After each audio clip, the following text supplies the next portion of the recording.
Hello students, welcome to everyone on your YouTube channel Anita Shokan. Today we are discussing about the features of Indian economy at the time of independence. कि आज़ादी के समय जो Indian economy हमें मिली वो किस हालत में मिली, उसकी क्या फीचर्स थी। तो पहली जो फीचर थी जो देखने में आई वो है हमारी एग्रीकल्चर।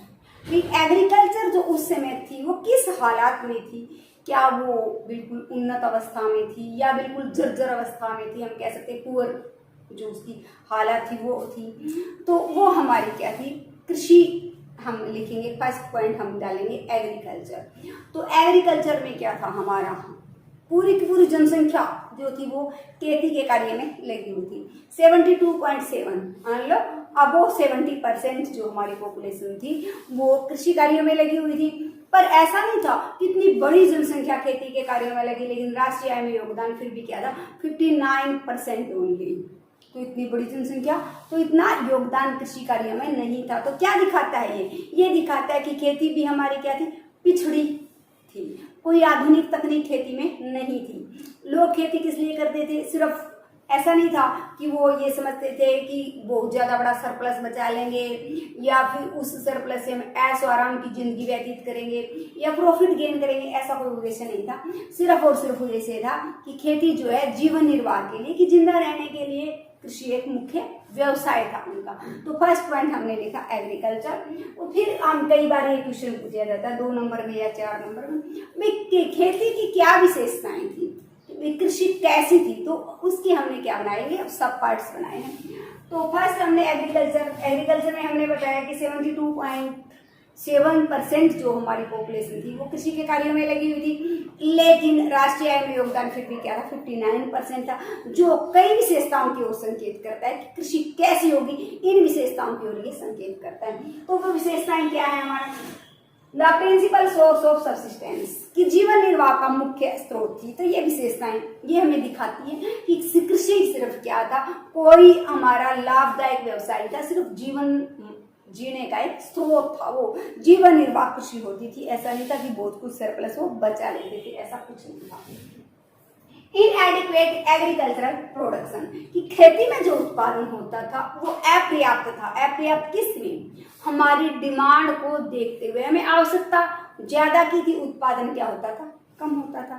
तो इसीलिए क्या होता था, एक वर्ष जब बारिश ना आई, भूकंप आ गया, तो हमारे पास कोई सरप्लस तो होता ही नहीं था, क्योंकि जितनी मांग होती थी उसकी तुलना में उत्पादन क्या होता था, कम होता था।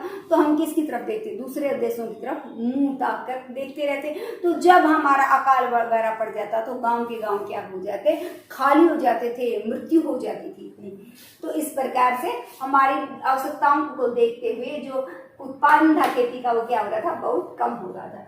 Low production and productivity, low production कम उत्पादन, प्रोडक्टिविटी का मतलब है प्रति हेक्टेयर उत्पादन, कि उत्पादन भी कम था, टोटल जो प्रोडक्शन था वो कम था। उसके बाद हमारी प्रति हेक्टेयर जो उत्पादन था वो बहुत ही कम था। कि आज से कंपैरिजन करें तो आज तो प्रति हेक्टेयर उत्पादन बहुत ज्यादा, उस समय बहुत कम था, कि इतना ज्यादा सा एरिया हम बोते थे, उत्पादन क्या होता था, बहुत कम। आज उतना उत्पादन हम कह सकते हैं कि 1 किले में हम प्राप्त कर लेते, इतना एरिया बोने के बावजूद वो थोड़ा सा जीवन निर्वाह मात्र उत्पादन उसमें हो पाता था। तो हम कहेंगे ना 1 किले में आज हम कहते हैं कि 17 मन गेहूं पैदा कर ली, उस समय वही क्या थी, 5-4 मन तक सीमित रह जाता था। तो प्रति हेक्टेयर जो उत्पादन और उत्पादकता थी वो क्या, प्रति हेक्टेयर जो उत्पादन था वो कम था, और कुल उत्पादन था वो भी हमारी आवश्यकताओं को देखते हुए देश में जितने उत्पादन की जरूरत थी उससे कम था। फिर हमारा है land tenure system. Land tenure system में हमारा क्या होता था, एक वैसे तो 3 प्रकार की प्रथाएं थी, जमींदारी, रेतवाड़ी और महलवाड़ी। और तीनों में ही क्या हुआ, जो हमारा किसान था उसका तीनों प्रथाओं में शोषण किया। तो इसमें मुख्य रूप से हमारी जमींदारी प्रथा मेन रोल अदा किया, जमींदारी प्रथा। तो जमींदारी प्रथा में क्या था, सरकार ने तो उनके साथ एक फिक्स समझौता कर लिया कि आप हमें इतना फिक्स रेंट दोगे। अब आप जो डीलर्स हैं, जो किसान हैं, उनसे कितना भी लगान वसूल करो, ये किसकी, जमींदार की मर्जी होती थी। तो वो जमींदार क्या करता था, वो जो डीलर्स होते थे उनका सारा कुछ अपने छीन लेता था। खुद ने कुछ किया नहीं, खुद तो ड्रोन्स के समान था जो दूसरों के द्वारा किए गए उत्पादन को अपने शिकंजे में कसे हुए था। उनके पास बहुत कम बचा था कि खाना वो एग्जैक्ट मात्रा में नहीं खा पाते थे, सिर्फ इतना भोजन मिलता था उनको कि वो जीवित रह इसके मर भी नहीं सकते। मरे तो उन्होंने ठान रखी थी कि इनको मरने भी नहीं देंगे, जीने भी नहीं देंगे। मरने नहीं दिया जाएगा तो वो उनको उनकी खेती पर ही कार्य करना पड़ेगा। तो वो सोच समझ कर ये प्लानिंग थी कि आगे उत्पादन के लिए उनके पास कोई बढ़िया सुधार करने के लिए इतना होता ही नहीं था कि वो आगे खेती में कर सके, और ये खुद करते नहीं थे। तो लैंडलॉर्ड जो था, जो जमींदार था, जिसके पास काफी सरप्लस आ जाए, वो खेती पर उसको इन्वेस्ट नहीं करता था, वो अपने ऐशो आराम के जीवन पर उस पैसे को खर्च करता था। तो इस प्रकार से खेती का क्या होता था, उसमें एग्रीकल्चर का शोषण हो रहा था कि बढ़िया उपजाऊपन पर, कोई और पक्का सुधार करने पर, वाटर फैसिलिटी प्रोवाइड करने पर वो कोई खर्च करता ही नहीं था।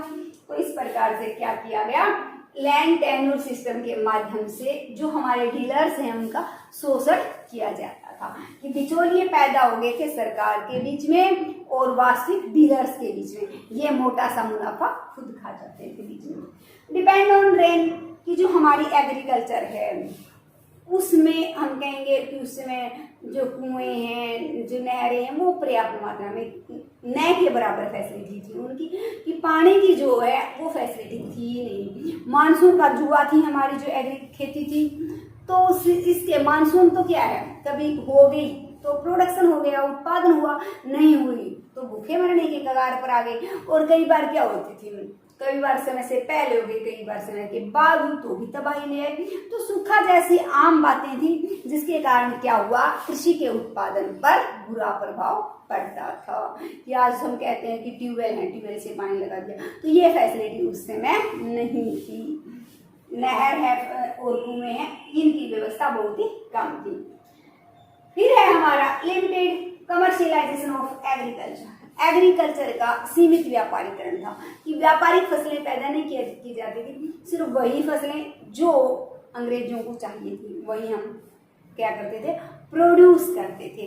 हम किसी ये ऑब्जेक्टिव रख के सामने नहीं चलते थे कि मुझे इस बार खेती से इतना मुनाफा कमाना है, व्यापारीकरण तो था ही। हम यूँ सोचते थे कि सिर्फ मुझे अपने परिवार का पेट भरना है, जीवन निर्वाह कृषि करनी। ऊंची सोच नहीं थी। फूलों की खेती या हम कहेंगे स्ट्रॉबेरी की खेती जो ज़्यादा मुनाफा देने वाली फसलें थी वो नहीं थी। कि अंग्रेजों को कपड़ा उद्योग उन्होंने अपने देश में लगाए, उनको कपास चाहिए थी अपने लिए, तो उन्होंने हमारे खेतों में क्या उपजवाई, कपास उपजवाई। कि जिस चीज़ की उनको जरूरत होती थी हम तो सिर्फ उसी चीज़ को क्या करते थे, प्रोड्यूस करते थे व्यापार करने के लिए या प्रॉफिट कमाने के उद्देश्य से। हम कुछ भी प्रोड्यूस नहीं करते थे, ऐसा हमारा कोई ऑब्जेक्टिव उस समय नहीं था।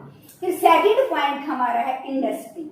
इंडस्ट्री क्या होती है, उद्योग, जिसको आप कई बार द्वितीय क्षेत्र के नाम से पुकार, जिसमें एक प्रकार की वस्तुओं को दूसरे प्रकार की वस्तुओं में बदला जाता है, उसको हम क्या कहते हैं, इंडस्ट्री। कच्चे माल से जिसमें हम कहते हैं तैयार माल में कन्वर्ट किया जाता है, वो प्रोसेस जिसके द्वारा हम कच्चे माल को तैयार माल में परिवर्तित करते हैं उसको हम उद्योग कहते हैं। कपास से कपड़ा बना दिया तो कपड़ा उद्योग हो गया। उसी प्रकार से गन्ने से चीनी बना दी तो वो हमारा चीनी उद्योग हो गया। जूट था, जूट से जूट की कालीन, जूट की बोरियां ये बना ली, वो जूट उद्योग हो गया। तो इसमें हमारा क्या था, ये भी हमारा क्या है, अभी भी शिशु अवस्था में था।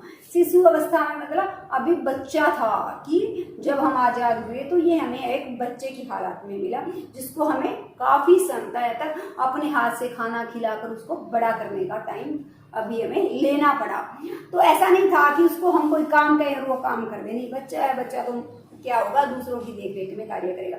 इसमें हमारी क्या थी, हम लगभग 10% जनसंख्या, मुख्य रूप से क्या थी, 9% जो हमारी पॉपुलेशन थी वो इस क्षेत्र में लगी हुई थी। और वो उससे हमारा राष्ट्रीय आय में योगदान इस क्षेत्र का कितना था, 14% जो योगदान इस क्षेत्र का राष्ट्रीय आय में था। तो 9% जनसंख्या थी, 14% योगदान था। तो देखो कृषि में तो जनसंख्या इतनी ज्यादा और योगदान इतना, इसमें कम से कम योगदान राष्ट्रीय आय में तो ठीक था कि 9% जनसंख्या थी और राष्ट्रीय आय में योगदान कितना था, इसका 14% था। लेकिन कोई भी आधारभूत उद्योग नहीं था, तो औद्योगिक ढांचा जानबूझ करके इस प्रकार की पॉलिसी अपनाई अंग्रेजों ने कि हमारा जो औद्योगिक ढांचा है वो खत्म हो जाए, वो उभर ही ना पाए, हम औद्योगिक अर्थव्यवस्था बन ही ना पाए, क्योंकि जितना हम कृषि पर डिपेंड रहेंगे उतनी हमारी अर्थव्यवस्था क्या कहलाएगी, पिछड़ी हुई अर्थव्यवस्था कहलाएगी। अब औद्योगिक में हमने इंडस्ट्री पे मेन पॉइंट ले लिया। जब कोई बात पूछ लिया जाता है कि इंडस्ट्री की मुख्य विशेषताएं क्या थी, तो हम उनको सब पार्ट्स में डिवाइड करके उनकी विशेषताएं लिख देंगे। तो पहले हमने इंडस्ट्री के बारे में बताया, कितने परसेंट इस पर पॉपुलेशन डिपेंड है, राष्ट्रीय में इसका कितना योगदान। फिर हमारा क्या है, सिस्टेमैटिक डी इंडस्ट्रियलाइजेशन, कि अंग्रेजों ने जानबूझकर वो नीतियां अपनाई कि जिससे हमें क्या कर सके, इंडस्ट्री से रहित बनाया जा सके, जिससे हमारे देश में इंडस्ट्री को पनपने ही न दिया जा सके।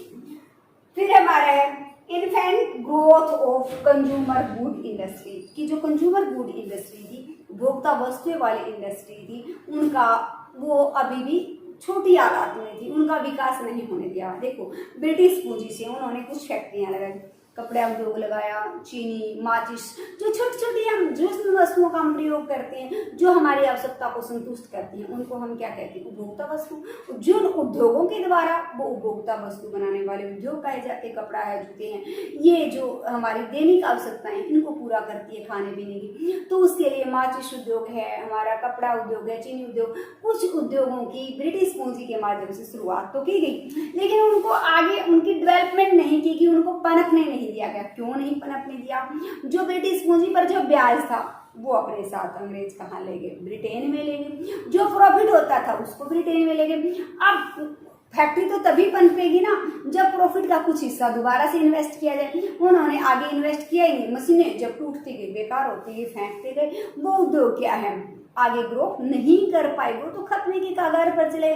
कि कुछ उद्योग लगाए तो गए लेकिन उनको आगे विकसित होने नहीं दिया गया, कि जो पूंजी थी उसको ड्रेन कर दिया गया, निष्कासन कर दिया गया, अपने देश में उसको ले जाया गया।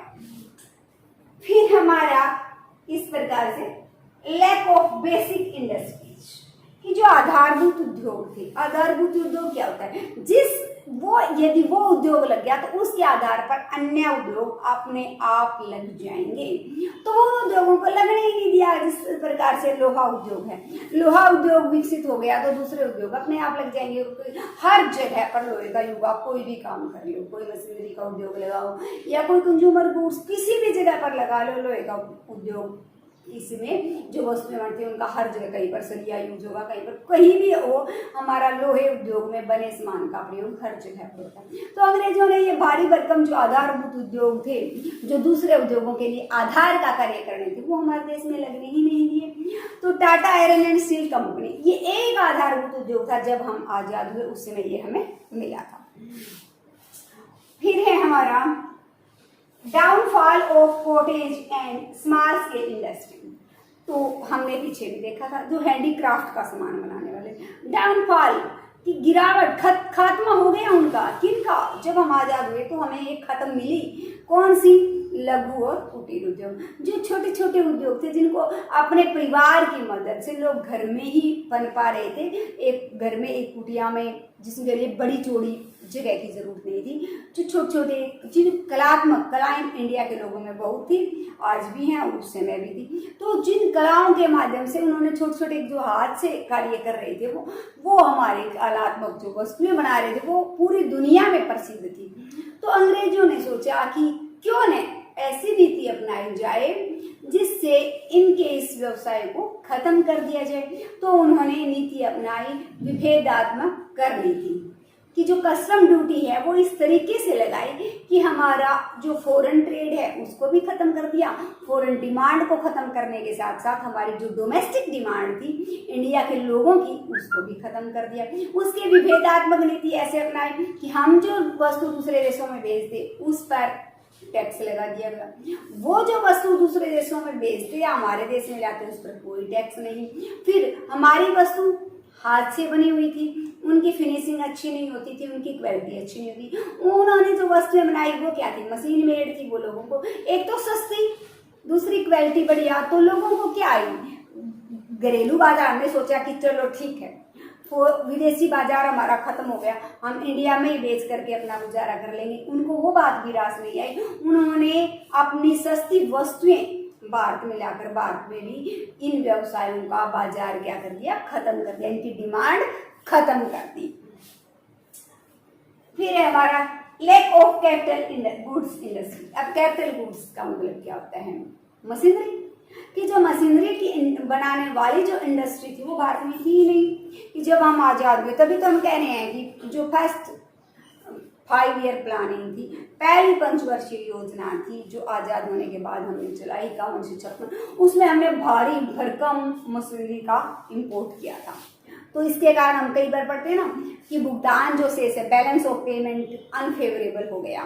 तो वो क्यों करनी पड़ी, क्योंकि अंग्रेजों ने तो हमारे देश में कोई भी कैपिटल गुड्स इंडस्ट्री लगने ही नहीं दी, क्योंकि उनमें कैपिटल गुड्स इंडस्ट्री लग जाती तो उनसे उनको मुनाफा नहीं, किसको मुनाफा होता, भारत को मुनाफा होता। और वो चाहते ही नहीं थे कि भारत को कोई मुनाफा हो, वो तो जितना हो सकता था क्या करना चाहते थे, भारतीय अर्थव्यवस्था का एक्सप्लॉयटेशन करना चाहते थे। नेक्स्ट है हमारा, तो ये हमारे क्या थे कि उद्योगों की विशेषताएं थी कि किस प्रकार का औद्योगिक ढांचा हमें मिला था। तो औद्योगिक ढांचा हम कहेंगे न के बराबर हमें मिला था, अभी बिल्कुल शिशु अवस्था में था, उस पर हम कोई बर्डन डालने की कगार पर नहीं थी। अब फिर है हमारा इलिटरेसी, अनपढ़ता थी। अंग्रेजों ने ठीक है कुछ पॉजिटिव पॉइंट्स किए कि कुछ स्कूलों की स्थापना की, लेकिन फिर भी 82% जो जनसंख्या थी वो क्या थी, हमारी अनपढ़ थी। 18% लोग जो थे पढ़े लिखे थे, और औरतों में तो हालात बिल्कुल ही हम कहेंगे शोचनीय थी, सोचने लायक थी। औरतें तो मोस्टली अनपढ़ थी हमारी, तो वहां तो शिक्षा का प्रतिशत जो 0 था, नगण्य था, गिनती करने लायक ही नहीं था। कि चंद थोड़ी बहुत औरतें थी जिनको घर से बाहर जाने की अनुमति थी, लेकिन औरतों में शिक्षा का कोई प्रचार प्रसार नहीं था, क्योंकि उन्होंने इस तरफ ध्यान दिया ही नहीं। उन्होंने तो सिर्फ अपने मकसद की कि सिर्फ कुछ जनसंख्या को कुछ स्कूलों की शुरुआत इसलिए की क्योंकि उनको सस्ते क्लर्क चाहिए थी, इसलिए उन्होंने अंग्रेजी शिक्षा का प्रचार प्रसार थोड़ा बहुत किया। लेकिन उसके बावजूद जो आम जनता थी शिक्षा उसकी पहुंच से परे थी। 82% जनसंख्या हमारी क्या थी, अनपढ़ थी। इसके बाद हमारा है lack of public health facilities. Public health facility कि जो हमारे हम कहेंगे चिकित्सालय थे, डॉक्टर फैसिलिटी थी, ये जो सुविधाएं हैं ये न के बराबर थी। इसके कारण हमारा शिशु मृत्यु दर बहुत ज्यादा थी, प्रति 1000 के पीछे मरने वालों की संख्या, इसलिए जन्म दर भी क्या थी, बहुत ज्यादा थी। क्योंकि शिशु मृत्यु दर में पेरेंट्स को पता ही नहीं होता था कितने बच्चे बड़े होने तक मर जाएंगे, इसलिए हर एक पेरेंट्स के जन्म दर में 10-12 बच्चे पैदा करता था, बड़े होते 8-7 तो मर जाते थे, 5-4 बच्चे क्या जीवित रहते थे। इसलिए वो क्या है, ये सिक्योरिटी नहीं थी उनके पास कि कोई हमारी बीमारी आ गई तो इसका इलाज हो पाएगा। छोटे छोटे जो हैजा, चेचक, इस प्रकार की बीमारी आम बात थी। अब जब कोई बीमारी आ जाती थी तो गांव के गांव मौत के कारण खाली हो जाते थे, उनका कोई इलाज था ही नहीं। तो उस समय जो हमारी कहते हैं जो जीवन औसत आयु जो थी वो 31 वर्ष थी, 31 या 32 वर्ष हम कह सकते हैं, मेरी वो 31 वर्ष थी। तो औसत जीवन जो था, औसत हम कह सकते हैं आयु जो थी वो उस समय सिर्फ 31 वर्ष थी। तो ये थी हमारी public health facility. Infant growth of tertiary sector. Tertiary sector, तो पहले टर्शरी क्षेत्र होता क्या है, तृतीयक क्षेत्र भी इसको कहते हैं, इसको सेवा क्षेत्र के नाम से पुकारा जाता है। ये वो क्षेत्र है जिसमें क्या किया जाता है, सेवाओं का उत्पादन किया जाता है। इसमें होटल, जलपान गृह, बीमा सेवाएं, यातायात की सेवाएं, संचार की सेवाएं, ऊर्जा की सेवाएं, तो ये सारी की सारी हमारी सेवाएं आ जाती हैं। तो ये क्षेत्र हम कहेंगे, ये क्षेत्र भी हमारा क्या था, शिशु अवस्था में था। तो इसमें हमारा क्या था, कोई ज्यादा सा विकास नहीं था। 17.2% जो हमारी जनसंख्या है वो इस क्षेत्र में लगी हुई थी, और इससे हमारा जो राष्ट्रीय आय में योगदान था वो कितना था, 27%। ठीक है, जितनी जनसंख्या थी उससे ज्यादा योगदान है, योगदान ठीक था। लेकिन अभी भी ये क्षेत्र क्या जितना होना चाहिए कि दूसरे देशों में हम कहेंगे ना उद्योगों में हमारे 9% थी, दूसरे देशों में तो 49% तक, अमेरिका में 32% उद्योगों में था। तो इसी प्रकार से कि जो विकसित देश थे उनमें ये प्रतिशत बहुत ज्यादा था। तो हमारे जहां हम कहेंगे कि टर्सरी क्षेत्र में हमारी जो जनसंख्या लगी हुई थी 17.2% थी और राष्ट्रीय आय में योगदान इसका 27% था, जो इतनी बड़ी जनसंख्या को देखते हुए क्या था, बहुत ही कम था। तो इसमें हमारी यातायात के साधन, संचार के साधन, बीमा, कोई ऊर्जा के साधन नहीं नए के बराबर, तो इनके विकास की तरफ ध्यान नहीं दिया गया। ठीक है, यातायात के साधनों का विकास किया गया, लेकिन इसलिए नहीं कि इनसे हमारा खेती का और उद्योगों का, क्योंकि तीसरा क्षेत्र जितना विकसित होता है प्राथमिक और दूसरा क्षेत्र उस पर निर्भर करते हैं। तीसरे क्षेत्र की ग्रोथ रेट ज्यादा होगी तो प्राथमिक और द्वितीय की अपने आप ज्यादा हो जाएगी। ऊर्जा के साधन ज्यादा मिलेंगे, बिजली, पेट्रोल, ये जो हमारा जितने भी हमारे ऊर्जा के साधन है, कोयला वगैरह, ये ज्यादा मिलेंगे तो सारा दिन पानी लगा पाएंगे, उनके ट्यूबवेल सारा दिन किसानों के चलेंगे तो एग्रीकल्चर में अपने आप विकास होगा। मंडियों तक रोड पक्के होंगे तो फसल को एक स्थान से दूसरे स्थान तक वो ले जा पाएंगे। उसी प्रकार इंडस्ट्री को सारी फैसिलिटी जब मिलेंगी, यातायात के साधन मिलेंगे सस्ते, तो वो भी क्या कर पाएगी, ग्रो कर पाएगी। लेकिन ये तीसरा क्षेत्र यहाँ हमारे क्या था, शिशु अवस्था में था, इसका कोई विकास नहीं हुआ था। तो अंग्रेजों ने क्या किया, ठीक है, बॉम्बे से था पहली रेलगाड़ी अंग्रेजों ने चलाई तो रेलवे का विस्तार किया, लेकिन वो इसलिए नहीं किया कि भारत के उद्योग बन सके, भारत में खेती का विकास हो सके। उनका अपना उसके पीछे क्या था, एक स्वार्थ था। स्वार्थ क्या था कि भारत की जो मंडियां हैं उनको एक्सप्लॉइट किया जा सके, कि भारत में हमारा तैयार माल बिक सके और कच्चा माल जो है भारत का जो रॉ मटेरियल है, जो एग्रीकल्चर से वो लेके जाते थे, वो अपने देश में लेके जा सके और मंडियों तक अपना जाल बिछा सके कि सारे की सारी जगह पर अपनी वस्तुएं पहुंचा सके। इसलिए उन्होंने रेलवे और रोड दोनों चीजों का क्या किया, विस्तार किया है। बाकी जो हमारे टर्सरी क्षेत्र की जितनी भी सेवाएं हैं वो नए के बराबर थी। तो फिर हमारे है अनबैलेंस ग्रोथ, की अनबैलेंस ग्रोथ थी कि सभी जगह बराबर ग्रोथ नहीं थी। नहीं, जहां पर हम कहेंगे 3 क्षेत्र थे हमारे, देखो प्राथमिक क्षेत्र में इतनी जनसंख्या है, द्वितीयक में कितनी लगी हुई है, सिर्फ 9%, तृतीयक में, तो इस प्रकार से तीनों क्षेत्रों का बराबर विकास नहीं किया। दूसरा और तीसरा क्षेत्र तो हमें अभी भी क्या मिले थे, जब आजाद हुए तो शिशु अवस्था में मिले थे, और पहला क्षेत्र का भी कोई बढ़िया विस्तार नहीं किया गया था। तो इसी प्रकार से हम कह सकते हैं कि पूरे जो एरिया वाइज भी हमने अनबैलेंस ग्रोथ का हम एक तो हम अर्थव्यवस्था के क्षेत्रों को हिसाब से ले सकते हैं, वो भी बराबर था, प्राथमिक, द्वितीयक और तृतीय 3 क्षेत्र थे, तीनों का बराबर विकास नहीं किया गया। फिर एरिया के हिसाब से लें तो वो भी हम कहेंगे कि भारत का पूर्ण सभी क्षेत्रों का जो आज हमारे राज्यों की सभी राज्यों का बराबर विकास नहीं किया गया। नहीं, जहाँ से उनको मिलने के लिए उम्मीद कम थी कि जिस लैंड से वो ज़्यादा एक्सप्लॉयटेशन नहीं कर पाते थे उसकी तरफ उन्होंने ध्यान नहीं दिया, वो उसकी तरफ ध्यान दिया उन्होंने तो जहाँ से वो शोषण क्या कर सकते थे, ज़्यादा कर सकते थे, वहीं पर उन्होंने फैसिलिटी प्रोवाइड की है, बाकी क्षेत्र की तरफ उनका कोई ध्यान था ही नहीं। अब फिर है कि ये जो हमने विशेषताएं देखी, क्या परिणाम निकले इन विशेषताओं से, क्या डिसीजन निकाला हमने कि भारतीय अर्थव्यवस्था कैसे थी। तो देखिएगा, भारतीय अर्थव्यवस्था क्या थी, बैकवर्ड इकोनॉमी थी। तो बैकवर्ड इकोनॉमी क्या है, हमारी पिछड़ी हुई जिसमें प्रति व्यक्ति आय क्या होती है, बहुत ही कम है। तो प्रति व्यक्ति आय बहुत कम थी, प्रति व्यक्ति आय में जो वृद्धि दर है वो तो 0.03, तो क्या होती है, वो न के बराबर होती है। तो प्रति व्यक्ति आय में वृद्धि दर थी नहीं। तो हमारा क्या था, 93-94 के आंकड़ों के हिसाब से उस समय 300 रुपये प्रति व्यक्ति आय थी हमारी। तो ये क्या थी, तो इतनी कम पर वो क्या करे थे, लोग गुजारा करे। तो ये दिखाता है कि भारतीय अर्थव्यवस्था एक पिछड़ी हुई अर्थव्यवस्था थी, वो हमारी जर्जर हो चुकी थी, बूढ़ी अर्थव्यवस्था थी जो अपने ही बोझ के नीचे क्या हो रही, दबी जा रही थी, कंपाइल्ड माइंड नहीं थी।